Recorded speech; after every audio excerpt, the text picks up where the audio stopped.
Olá, está começando o programa Motivação e Inovação. No programa de hoje vamos falar de um assunto que eu gosto muito, sobre psicologia. Como está a psicologia do século XXI? Para bater um papo sobre esse assunto, eu convidei o Rodrigo Dias. Ele é professor do Centro Universitário Estácio de Sá. Tudo bem, Rodrigo? Tudo certo, Mário. Tudo tranquilo. Seja bem-vindo ao programa. Um prazer te ter aqui no programa, sendo meu professor ainda, acho que mais prazer ainda, né? Acho que muito bom. Rodrigo, eu quero começar perguntando, primeiro o teu sobrenome, eu acho que é ideal a gente já falar do teu sobrenome, que eu não consegui falar do teu sobrenome. Certo. Só letrar o teu sobrenome, por que tem esse sobrenome tão difícil de soletrar que eu não consegui? Então, inicialmente eu gostaria de agradecer o convite também, para mim é um prazer estar aqui, né, debatendo sobre a psicologia na contemporaneidade, né? E meu sobrenome eu vou soletrar, é Rodrigo Dias de Vivar e Soler, né? E realmente é um nome um pouco... sai um pouco do habitual, né? É espanhol, é isso? É espanhol, é espanhol. E isso foi por causa da homenagem que meu pai fez, né? A um personagem que existiu na Espanha no século, sei lá, século XIII mais ou menos, que foi responsável por unificar ali os diversos reinos que existiam na Espanha, né? Realmente existiu o Rodrigo Dias de Vivar e ele acrescentou um Y e o Soler. Que orgulho, hein? Orgulho. Pois é, pois é. Grande orgulho. Rodrigo, como é que anda a psicologia no século XXI?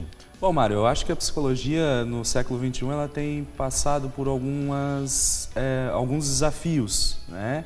E esses desafios colocam os psicólogos num impasse, né? Que é justamente entender esse mundo que a gente vive hoje, um mundo marcado pela tecnologia, pelo desenvolvimento de novos arranjos dentro do capitalismo, né? E a psicologia ela vem trabalhando nesse sentido de procurar pensar sobre essas novas orientações que existem no nosso mundo contemporâneo, né? Tu acha que as pessoas ainda têm medo ou têm aquele receio de pensamento de psicologia é para tratar louco? Tu acha que as pessoas ainda pensam assim ou hoje em dia não pensam mais? Eu acho que acho que esse mito, né, que foi construído em torno da psicologia, eu acho que cada dia ele vem sendo desconstruído pelos psicólogos, né? Embora a gente tenha alguns exemplos que são um pouco complicados, né? Por exemplo, aquele da novela das 9, né? Onde aquele psicólogo realiza uma atividade que não corresponde àquilo que a gente acredita ser a psicologia ou que a maioria dos psicólogos defendem, né? Mas cabe justamente a nós revertermos esse processo, né? Mostrando que a psicologia é uma ciência, que ela procura realizar uma leitura desse indivíduo nos seus mais variados contextos, né? Seja no trabalho, seja na família, seja na escola, né? E não que ela é algo que vai adivinhar, né, quem nós somos, que ela é uma atividade quase, digamos assim, mística, né? Eu acho que... Não tem bola de cristal. Não existe bola de cristal, exatamente. Acho que muita gente faz isso, né? Tu é psicólogo, acho que tem aquela pergunta, tu é psicólogo. Aí já acha que a pessoa vai ler a mente dela, vai ter uma bola de cristal que vai descobrir tudo. E não é assim, né, Rodrigo? Não é assim. Psicologia exige trabalho, exige dedicação, exige estudo, até porque você não vai conseguir traçar nenhum perfil, né? Seja de um sujeito ou de um determinado grupo, sem que você conheça quem faz parte, né, desse grupo, né? E se o paciente ele não falar, eu acho que a psicologia ela não funciona, né? Acho que ele tem que falar, né? Exatamente. Tem que ter a fala, né? Na hora da Exatamente. terapia.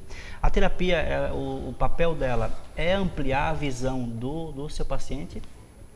Eu defendo essa tese. Eu defendo a tese que o grande compromisso do trabalho clínico do psicólogo ele não passa necessariamente pela realização somente de um diagnóstico, né? Chegar a um ponto final, então você é depressivo, então você é esquizofrênico, então você é maníaco-depressivo e por aí afora, né? Eu acho que o papel da clínica na psicologia é justamente produzir autonomia, fazer com que esse sujeito consiga caminhar com as próprias pernas. Embora exista toda uma dificuldade, mas... mostrar que o psicólogo está ali para auxiliá-lo nesse processo, né, de desenvolvimento dessa autonomia. Tu falou uma coisa interessante, né, andar com as próprias pernas.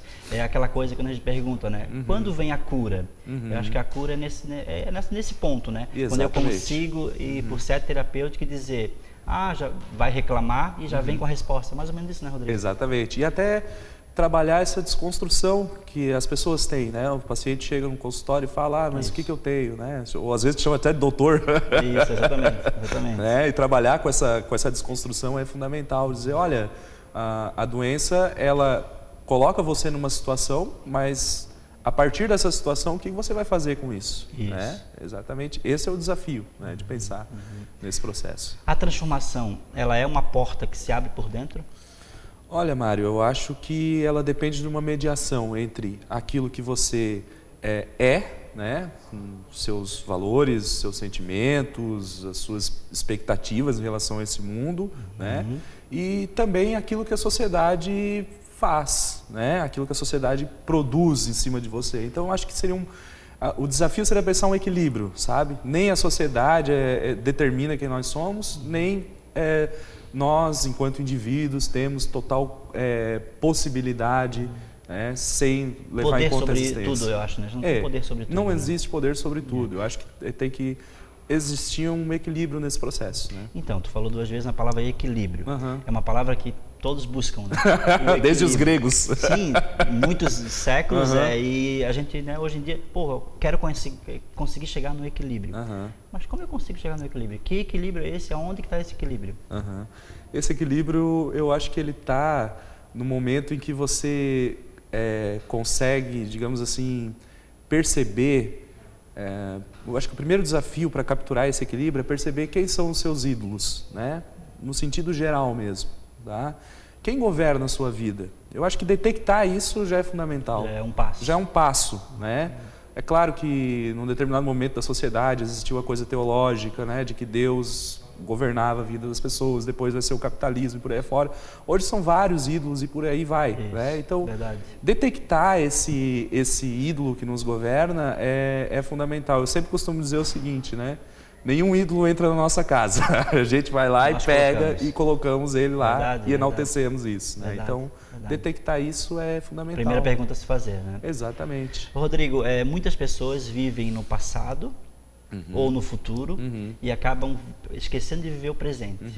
Por que será que isso acontece com muita gente? Olha, eu posso falar do ponto de vista da minha experiência como psicólogo e leitor, assim, né, da psicologia. É que muita gente ela se solidifica no passado porque o passado transmite uma segurança, né? Então esse passado ele é como se fosse um chão que ela tem, tá? Por mais que seja deficitário em algumas situações, mas é onde ela vai onde ela vai se agarrar, né? E aí, claro, o tempo presente fica esquecido nesse processo e o tempo futuro também fica esquecido nesse processo. Por quê? Porque as pessoas têm um certo receio da mudança, né? É muito complicado mudar. E, geralmente, talvez, né, a leitura que eu faço é que essa mudança implica em perdas, muitas vezes. A gente precisa abrir mão. Ninguém quer perder, né? Exatamente. Ninguém quer perder. Uma sociedade que é consumista, que valoriza tudo isso, ninguém quer perder. Então, isso é complicado. Nós somos o que pensamos e o que compramos?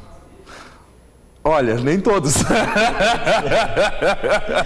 Eu não seria tão determinista assim, mas a maioria da sociedade, a maioria dos indivíduos que fazem parte da sociedade, sim. Eu sou o que eu penso, então, exatamente. ou nem todos, como você falou. Alguns conseguem se afastar desse processo, exercer esse afastamento, mas nem todos, assim, né? Isso é E sobre a felicidade, é uma pergunta difícil agora. Sobre a felicidade, muitas pessoas colocam a felicidade como algo impossível de se alcançar, né? E, na tua opinião, como seria o ideal de eu pensar sobre a felicidade? Eu acho que a felicidade ela vem nas coisas simples, não é, Mário? Eu acho que é isso, né? A gente pensa felicidade no sentido de aquisição de grandes projetos materiais, né? Então, eu quero ser um funcionário do alto padrão, né? Eu quero ter uma casa, né?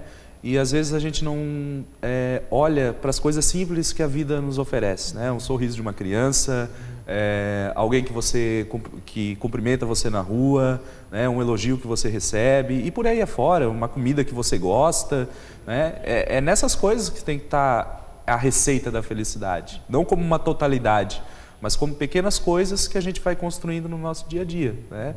É uma questão que se trabalha também, a gente falou dos gregos há pouco tempo atrás, né? Desde a Grécia Antiga, a felicidade está nas coisas simples e não naquilo que é supremo, naquilo que é total, né? Depende muito do sonho de cada um, né? Exatamente. Ou ele pode ser muito grande ou pode ser pequeno, mas aí qual é a medida que eu vou fazer para isso, né? Até porque, geralmente, né, não estou generalizando, mas geralmente, se você tem um sonho muito total, muito totalizante, né? Quando você se depara com a concretização desse sonho, você pode se frustrar. Isso. Né? Ou o caminho inverso também, quando você não consegue realizar esse projeto, você acaba dizendo, a vida perdeu o sentido, não vale mais a pena estar aqui nesse mundo e por aí afora. Né? Seria a minha segunda pergunta, a minha próxima pergunta, aliás. A sociedade do século XXI, ela está adoecendo mais, tu acha? Eu acho que por conta dessa velocidade, de querer muito, de sabe, propaganda da mídia a todo momento na nossa cabeça. Tu acha que sim? Eu acho que ela é uma sociedade doente, sim. Ela é uma sociedade doente e é uma doença que não é uma doença mobilizadora, é uma doença, vamos dizer assim, anestésica, né? As pessoas estão anestesiadas, né? Elas permanecem inertes, né? Elas ficam num lugar comum.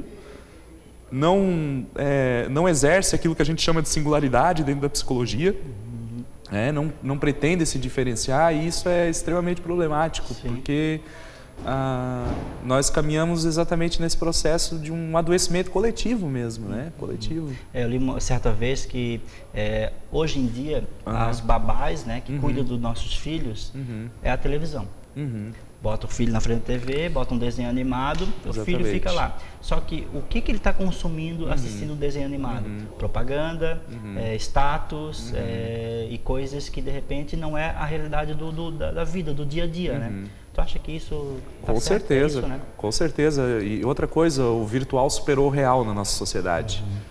Eu lembro, você também, da nossa infância, quando a gente corria para as ruas, quando a gente brincava, quando a gente exercia um relacionamento com outros colegas e tal. E hoje você não pode fazer isso, mesmo que o pai ou a mãe diga assim, mas eu sou bem intencionado. Só que você mora num condomínio, você mora num prédio que tem carro, tem a questão da violência, tem a questão do abuso sexual contra crianças também, que está em alta também. E cria esse sentimento exatamente de que o virtual é o mundo da segurança e o real é o mundo da insegurança. Isso aí. Né? Eu acho que esse é um problema grave na nossa sociedade. Né? O Facebook é uma prova, né? O Facebook é uma prova. Todo mundo é bonito, todo mundo é perfeito, cada um escreve seu perfil se achando, né, o perfeito, mas todos nós temos defeitos, né? Tem uma frase do Freud que eu gosto muito que diz assim,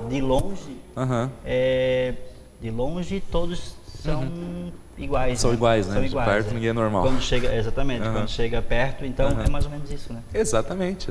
Essa questão é problemática, né? Quanto a questão não só das crianças, mas dos adultos também.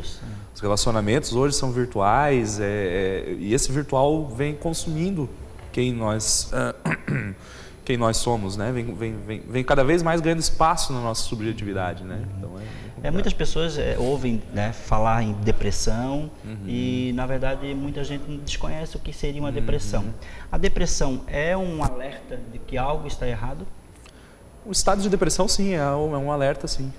Como se fosse uma febre dizendo, opa, tem alguma infecção ali, vamos curar. Mais ou menos isso? É um sinal de que algo não vai bem, né? E aí, quando a gente começa a manifestar esse desânimo, esse desencantamento, essa falta de perspectiva, eu acho que aí entra a necessidade de se procurar um profissional para trabalhar isso. O problema é que muitas pessoas apelam para o medicamento, né? Isso é problemático. Isso é uma questão grave, né? Então, em vez de eu trabalhar questões relativas à minha história pessoal, à minha trajetória, eu vou lá e pego a receita do medicamento, tomo esse medicamento e continuo levando, né? Então, a gente tem que e eu acho que esse é o desafio, como voltando lá na pergunta inicial que você fez, né? Esse é o desafio para a psicologia hoje, é mostrar que a existência ela deve ser trabalhada, senão você não vai conseguir superar suas condições só pelo medicamento, né? É isso aí. O medicamento acaba encobrindo algo muito mais grave, né, Rodrigo? Não que não se deva usar medicamento, Sim. né? Eu acredito que sim, Pode, mas a gente não pode banalizar esse uso, Isso, né? Não pode fazer o que a gente tem discutido nos dias de hoje, que é a medicalização da vida, né? A vida se tornou medicalizada nos dias de hoje. Para tudo existe um medicamento, então a gente precisa realmente começar a olhar para o nosso contexto, para a nossa vida. Né? Minha relação familiar não vai melhorar porque eu vou tomar um Prozac ou um Lexotan. Com certeza, com certeza. Só por isso. Eu noto que nas ruas, no trânsito, em vários lugares, as pessoas meio que estão sem paciência. Né? Por que tu acha que isso está acontecendo? As pessoas estão meio, né, acho que assim, sabe, pouco para dar um tiro num trânsito, pouco para xingar o outro, desrespeitar o outro, falta um pouco dessa coisa de, opa, peraí, dar um passo para trás e pensar sobre o assunto. Tu acha que está acontecendo isso? Acho. Eu acho que é um paradoxo, porque em determinado momento a gente criou uma relação com o tempo capitalista, né, de horário, e esse tempo ele nos devorou. Verdade. Chegou um ponto que tudo é horário, né? Toda hora o teu despertador tem que tocar, porque você tem que, né, sair de uma reunião e ir para outra, tem que organizar tal coisa. Então isso cria essa agressividade, né? Porque é o seguinte, eu tenho que chegar no meu horário. Se você está na frente andando numa velocidade inferior à minha, eu vou chegar, tá atrapalhando. Se eu estou na fila ali, eu tenho que fazer as minhas atividades, você fica conversando com o caixa, eu vou já em cima, né? Você pode notar no supermercado isso que acontece, as pessoas já vão colocando a sacola. Empurrando, isso. Exatamente, é uma coisa impressionante. Rodrigo, antigamente, né, as pessoas, o que elas faziam? Ficavam reunidas, ali, de novo a TV, né? Reunida em frente à TV, e ali a família, ela jantava junto, a família, almoçava junto, tomava café junto. Hoje em dia as pessoas estão isoladas, cada um come num horário diferente e muitas vezes com um prato na frente da TV em pé ainda, né? Porque não pode perder a novela ou outro programa. Acontece muito isso, né? Os filmes antigamente, eu noto isso muito, eram mais lentos, as coisas aconteciam mais devagar. Hoje em dia, se passar um filme muito rápido, a gente acha chato. Porque a velocidade de hoje em dia é gigantesca, né? Tudo é muito rápido. Exatamente. Não pode ser lento, né? Exatamente. Assim, hoje em dia você não vê uma televisão reproduzir um filme, por exemplo, como Freud Além da Alma, que são 3 horas, né, de duração. As pessoas não têm essa disponibilidade, né? Então isso é extremamente problemático, sim, né? Essa aceleração do tempo, ela vai devorando a nossa vida, né? Isso faz com que a gente não pense sobre as coisas, não reflita sobre como estamos conduzindo o nosso processo e por aí afora, né? O maior inimigo do homem é ele mesmo? Já diria o Thomas Hobbes, né? O homem é lobo do homem. É isso aí. Eu acho que sim, o homem é responsável pela criação dos seus demônios, né? Eu acho que sim. Os nossos fantasmas somos nós que criamos, né? Portanto, devemos enfrentá-los e superá-los, né? Todos utilizam as suas estratégias, né? E a psicologia é uma delas, né? E eu acho que é bem por aí mesmo. A culpa é um sentimento inútil? Tu acha que as pessoas não devem se culpar em certos momentos, certas coisas que acontecem? Olha, essa pergunta é bem complexa, né? Eu acho que a culpa, ela nos é introjetada pelo outro, né? Eu acho que esse é o problema da culpa, né? E não que a gente não que ela seja um sentimento inútil, mas ela faz parte de um processo um pouco perverso, sabe? Que é fazer você ficar sempre lembrando do que você fez, né? O outro sempre vai lá e começa a jogar na tua cara, né? Que você fez alguma coisa, que você fez isso. Ah, eu fiz tudo por você e você me decepcionou e não sei o quê, né? Isso é um processo de culpa muito grande. Que cada um age de uma maneira, né? Uns vão aceitar isso e outros não. Mas ela faz parte, sim, da nossa constituição histórica mesmo, né? Desse sentimento de culpa. O homem do século XXI, ele tem preguiça de pensar? O homem do século XXI, ele, como eu falei, ele está anestesiado, Mário. Ele pensa, ele elabora as coisas, mas ele não age, né? Esse homem do século XXI, ele faz parte de uma grande massa, né? E eu acho que isso é perigoso, porque os grandes movimentos totalitários e fascistas, eles nasceram, né, se a gente olhar para a história mesmo, eles nasceram justamente da falta, ou do excesso, melhor dizendo, de uma coletividade, né? Esses grandes movimentos totalitários, né? O nazismo, o fascismo na Itália, não existia espaço para o Mário e para o Rodrigo. Sim. Existia um espaço para uma coletividade. E isso é extremamente problemático, né? E a gente não consegue se dar conta disso. Não consegue se dar conta. Mas ele pensa, ele estuda, ele desenvolve seu raciocínio, só que ele não faz a crítica exatamente disso, né? Ele não exerce a sua singularidade. E isso também é problemático, né? É só na terapia que eu vou conseguir alcançar a minha autonomia? Ou eu consigo fazer isso sozinho, sem fazer uma terapia? Eu acho que a terapia é um indicativo muito Ajuda importante. Bastante, né? Muito importante, muito, muito importante nesse processo, né?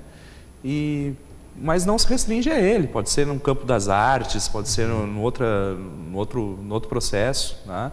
Mas a terapia é exatamente aquele momento em que você tem que dar uma parada.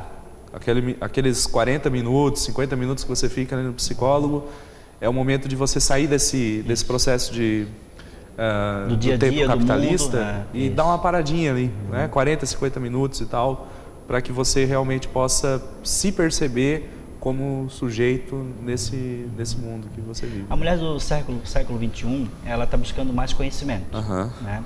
Tu acha que isso assusta um pouco os homens? Hoje em dia? Olha lá, é difícil, conhecimento, né? Em que sentido, assim? Vamos perguntar. Sim, para a mulher, antigamente a mulher ela tinha que ser boa dona de casa para conseguir um bom marido. Ótimo. Ela não aparecia muito, né? E hoje em dia ela tá crescendo dentro das empresas, a maioria é dona das empresas, nós temos até uma presidente do Brasil. Sim, né? Claro, com certeza. Então a mulher está ganhando muito espaço. E tu acha que o homem ele se assusta um pouco com isso? Não, eu acho que o homem ele não valoriza a mulher. Eu acho que esse é o problema, assim, que existe na nossa sociedade, entendeu? Eu acho que a mulher, existe um desnível aí entre as relações entre homens e mulheres, né? Não só pela questão, por exemplo, financeira, os homens ganham mais muitas vezes do que as mulheres, mas também porque a mulher tem que fazer tudo isso e ainda ser mãe, tem que cuidar da casa, ao mesmo tempo. Né? Se ela faz um mestrado ou se ela faz um doutorado, ela tem que ler e tudo isso. Né? Mas ela não é valorizada nesse processo. Né? Ainda não, né? Não é valorizada. Vamos pegar assim, as representações que existem sobre a mulher, são estereótipos, né? Tipo, novamente citando aqui o exemplo da novela da Globo aí, que faz uma menção horrível ao papel da mulher, né? Todas elas são desequilibradas, todas elas querem dar um golpe do baú. Tem umas 7, 8 personagens que querem dar um golpe do baú ali na novela, né? E é claro, é um pastiche a novela, mas não deixa de ser uma forma de mostrar um valor, né? Mostrar uma ideia do que acredita ser a mulher na sociedade. Rodrigo, um assunto psicologia, a gente podia falar acho que 2 dias, né? E tem assunto ainda, né? Certo. Muito assunto, né? Queria agradecer a tua presença, acho que foi muito bom, a gente conseguiu tirar dúvidas, algumas dúvidas das pessoas, e eu vou te convidar outras vezes, com certeza. Obrigado. Do papo. Obrigado, eu agradeço o convite também. É muito importante essa visibilidade que você dá para a psicologia no teu programa.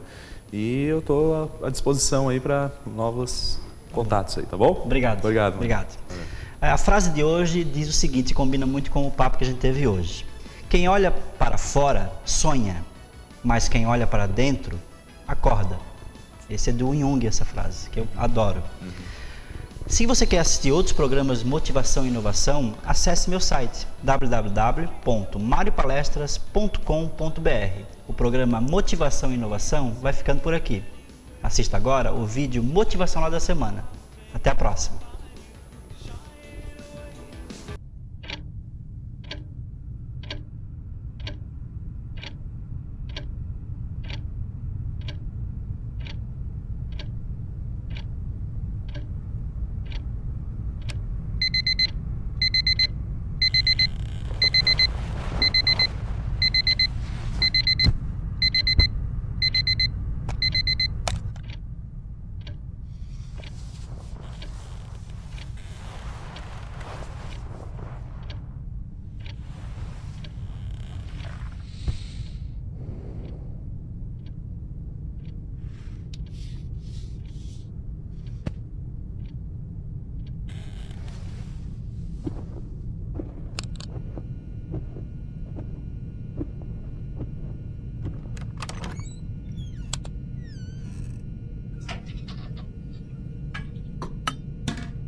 O programa Motivação e Inovação tem o apoio de Risate Móveis. Se você está pensando em inovar a sua casa ou escritório, não pode deixar de conhecer a Risate Móveis. O endereço da Risate é esse que está na tela: www.risatemoveis.com.br, e conheça o novo espaço terapêutico da cidade, um lugar para relaxar o corpo, a mente e a alma.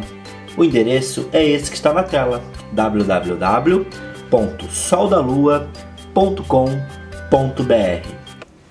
Se você está pensando em fazer uma festa ou evento, ou casamento, aniversário, ou até mesmo um encontro de sua empresa, não pode deixar de conhecer o novo espaço para festas de Florianópolis. Temos capacidade para 200 pessoas e contamos com estacionamento próprio. Oferecemos um cardápio e serviço de garçons. Agende uma visita e faça de sua festa algo inesquecível. O endereço é esse que está na tela: www.ielos.com.br. E chegou na Grande Florianópolis o Festival de Descontos. Acesse o site e pegue seu cupom grátis. O endereço é esse que está na tela: www.festivaldedescontos.com.br.